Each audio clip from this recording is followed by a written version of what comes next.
सबक आमोज कहानी। दो भाई 40 बरस से आपस में मोहब्बत और इत्तेफाक से रह रहे थे। उनका एक वसी ज़री फार्म था जिसमें उनके घर आमने सामने बने हुए थे। दोनों ख़ानदान एक दूसरे का ख्याल रखते और उनकी औलादों में भी प्यार और मोहब्बत की मिसालें दी जाती थीं। मगर एक दिन मामूली बात पर इख्तिलाफ ऐसा बढ़ा कि नौबत गाली गलौह तक जा पहुंची। गुस्से में छोटे भाई ने दोनों घरों के दरमियान एक गहरी और लंबी खाई खुदवा कर इसमें करीबी नहर का पानी छोड़ दिया ताकि एक दूसरे के घर आने जाने का रास्ता हमेशा के लिए बंद हो जाए। अगले रोज़ बड़े भाई ने एक मिस्त्री को अपने घर बुलाया। इसने कहा, सामने वाला फार्म हाउस मेरे भाई का है। कल इसने मेरे और अपने घर के दरमियान खाई बनवा कर पानी छोड़ दिया है।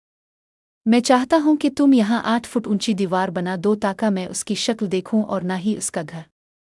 और ये काम जल्द अज जल्द मुकम्मल कर दो, उजरत तुम्हारी मर्जी के मुताबिक दूंगा। मिस्त्री ने सर हिलाते हुए कहा, पहले वो जगह दुखा दीजिए जहां से बाढ़ शुरू करनी है ताकि पैमाइश के मुताबिक सामान साथ वाले कस्बे से ले आएं। मौका देखने के बाद वो बड़े भाई को साथ लेकर करीबी कस्बे गया। चंद कारीगरों के साथ एक बड़ी पकअप पर सारा सामान ले आया। इसने कहा, अब आप आराम करें, ये काम हम पर छोड़ दीजिए, हम ये काम रात को ही मुकम्मल कर देंगे। मिस्त्री और उसके कारीगर सारी रात काम करते रहे। सुबह जब बड़े भाई की मुँह खिली और दीवार देखने के लिए घर से बाहर निकला तो सामने मंजर देखकर हैरान रह गया। वहां 8 फुट ऊंची दीवार तो कुजा 1 इंच दीवार भी नहीं थी, बल्कि इसकी जगह एक शानदार पिल बना हुआ था। वो हैरानी से पिल के करीब पहुंचा तो देखा कि दूसरी जानिब छोटा भाई खड़ा नम आंखों से इसे देख रहा है। दोनों चंद लम्हे खामोशी से खाई और उस पर बने पिल को तकते रहे। छोटे भाई की आंखों से आंसू बह निकले। इसने सोचा, मैंने बाप जैसे भाई का दिल दिखाया मगर इसने फिर भी ताल्लुक नहीं तोड़ा। बड़े भाई का दिल भी पिघल गया। इसने खुद से कहा, गलती जिसकी भी थी, मुझे यूं जज्बाती होकर मामला बिगाड़ना नहीं चाहिए था।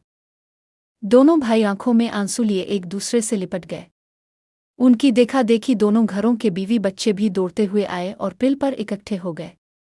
बड़ा भाई मिस्त्री को तलाश करने के लिए उधर उधर नजर दौड़ाने लगा।